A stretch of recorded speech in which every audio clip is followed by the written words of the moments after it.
Yo, what is up, YouTube? What is up, Lakers Nation? This is my return from the All Star break, I guess you would say. And if you're new here, please consider subscribing. Please like the video. We just kind of ramble about LeBron and now Luca, Austin Reeves, and the Lakers in general over here. And I wasn't going to actually film a episode. I'm really busy with work and a little low energy, but I couldn't miss the chance to be here. You know, as a proud bronze sexual, I had to get on here and glaze his latest performance. Also, shine some light on Austin Reeves as well. But mostly, what got me here was LeBron glazing. So I actually want to start with a quote from JJ that's kind of making its rounds on social media here. JJ's had some good quotes here, but this might be the best yet. So JJ says he really justifies anything that's normal, and it's not just physical feats and the play. It's the mentality. I believe I saw the other day. He's a billionaire and he's playing on the second night of a back to back at 40 after 22 years with every freaking record and accolade. And the kids will say I'm glazing him. He's one of the greatest competitors. And I agree. In all honesty, I thought LeBron was going to miss one of these games, whether it was one of the back to back games against Utah or one of these back to back games here against either the Hornets or Portland. I expected him to miss at least one of those games, or even the game.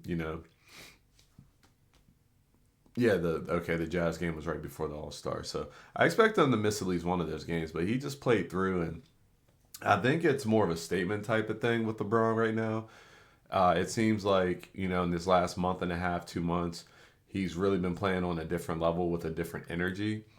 And I think he missed the All Star game, so I don't think he wanted to miss the All Star game and then miss a regular season game as well. I think it was part of his motivation for probably pushing through it, if I were to guess. And JJ's not wrong. Like with the amount of miles LeBron has on his body and the amount of games he's played on, a random back-to-back game in February, he could have easily taken this game off. But instead, he goes out there and he drops 40 points. So all of these games are going to matter with the Western Conference being so stacked. But if we look at the numbers here, we got to just kind of talk about this. LeBron with 48 and 8 did have 4 assists, had a couple steals, 11 turnovers though. You could see that the Blazers were really blitzing LeBron. They had active hands. They were getting their hands up, and a lot of times he was just trying to throw a pass, and the pass wasn't even getting there. They were deflecting it as soon as he threw it. They were just throwing their arms up and hitting the ball, and it goes flying. And for the most part, that's really what kept Portland in the game. Creating a lot of turnovers, scoring immediately off of some of the turnovers, and then what was this one dude's name? Kamara. This dude was balling.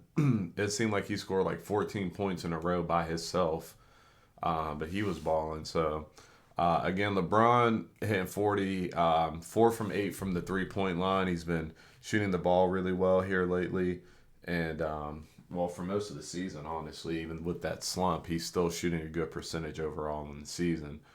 Um, Austin Reeves chipped in 32 points, 2 of 8 from three, but he was 12 of 13 from the line. Didn't have the most efficient scoring, but stayed aggressive, kept attacking, and was getting to the free throw line, which was huge. And overall, as a team, we didn't shoot as many threes as we did the last couple of games. We were like in the 50s, which was like our season high, and the high 40s. Today we only took 32, but unfortunately we only made 9 of them, and I think all 9 were from LeBron and Reeves. Well, not all 9. Okay, so Dorian Finney-Smith hit 2, and Gabe Vincent hit 1.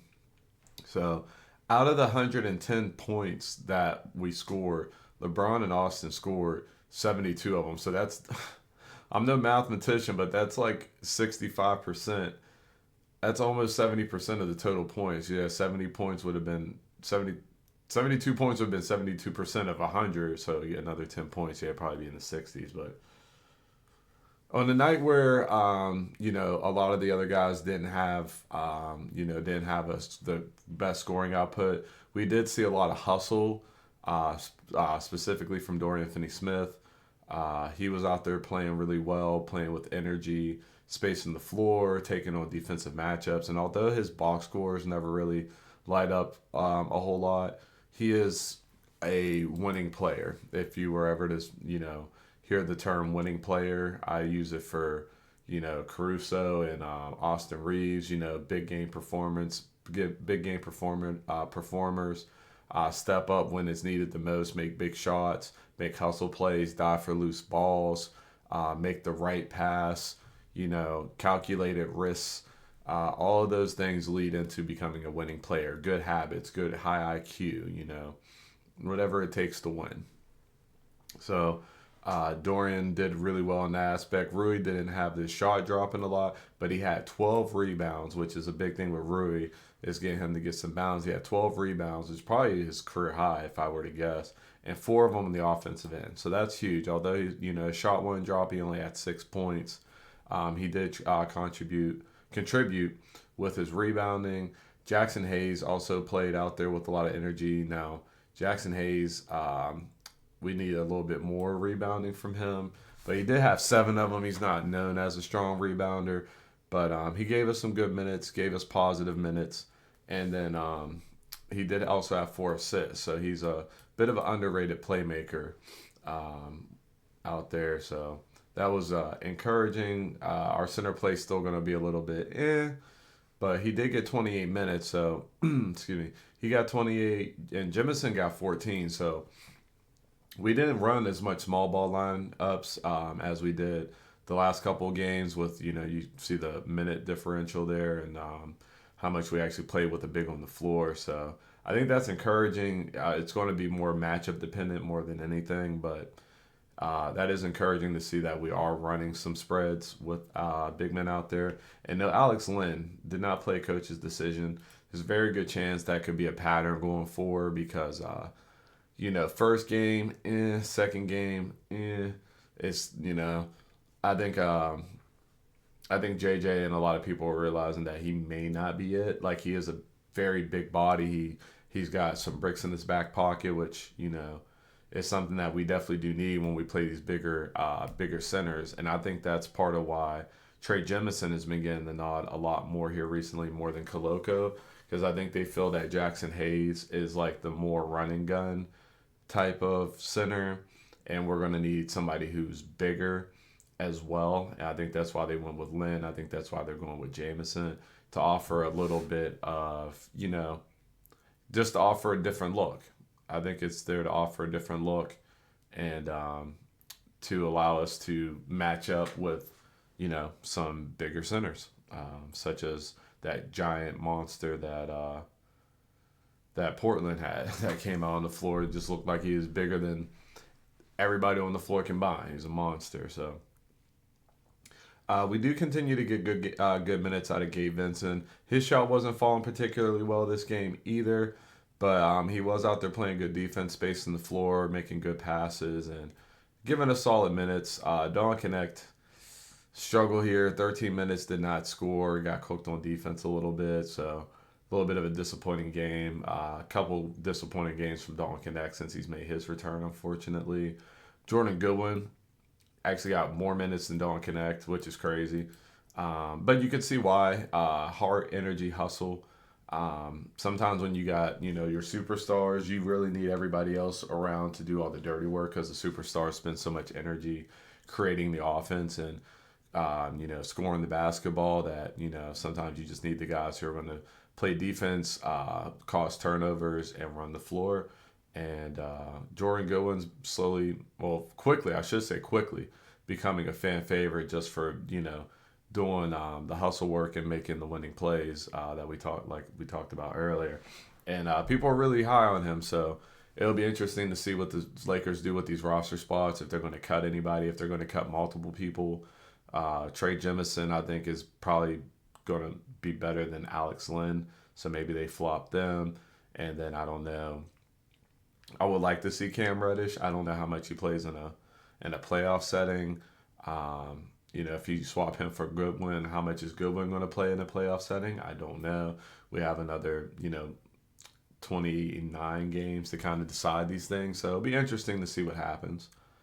But on Saturday it's a big test. We got to play the Joker, so we do have Lynn, we do have Jemison to kind of just throw at him, maybe just getting tired, maybe use your fouls. I don't know.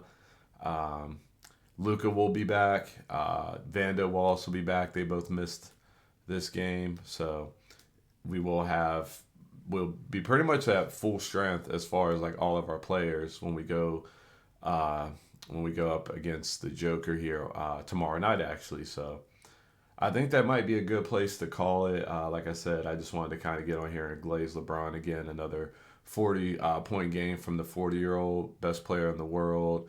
Well, top. I think right now he's playing like a top 5 player in the world.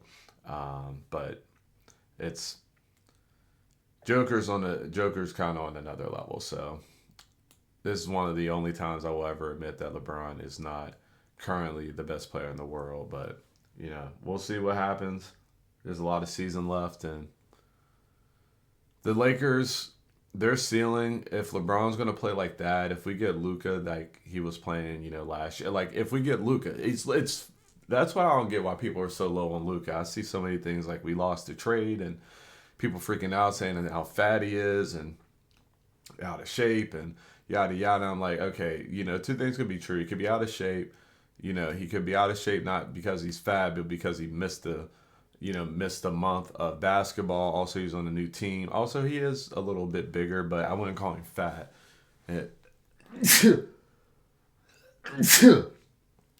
Oh, excuse me. I wouldn't call him fat, and it's just like everybody complained about AD when he was here. He's not a number one. He can't lead a team. He's too soft. He's not consistent enough. And as soon as we don't have him, people want him back. And Luka, who was always regarded as one of the best players in the league, now that he's on the Lakers, it was a bust and it was a bad trade. Like, it's ridiculous. I get, everybody's fans. Everybody's got opinions. And a lot of stuff is just engagement. They want to argue. People want to, get clicks and different things. Like, it is what it is. But I see it so much. It's almost like, people actually believe this shit. So I don't know. I don't get it. But be that as it may, my point was if we get LeBron playing like this and we get a Luka Doncic, our ceiling could be very high. But also with, the defensive woes, I don't know. I don't really want to take Austin out of the lineup. If anything, it's got to be Rui. DFS got to step in for Rui. If that, for whatever reason, still isn't working, maybe we do look at Austin Reeves. It's just hard. It would take a lot for me to take Austin Reeves out of the starting lineup. But, you you got LeBron, Austin, Luka all in the starting, and then coming off the bench, you got Gabe, Vando, DFS. It's like straight offense and straight defense, even though I do think LeBron and Austin Reeves are underrated defenders, just like I think DFS and Gabe are underrated offensive players. There could be a little bit more balance there. So basically, I'm open to whatever. I just think, you don't want to jump the gun too much, and sometimes you got to go with what makes sense. So it kind of just, it kind of just depends. But okay, yeah, I'm going to go ahead and wrap there, but I do want to thank you, anybody who's made it to this point of the video. I do appreciate you. Please don't forget to like and subscribe.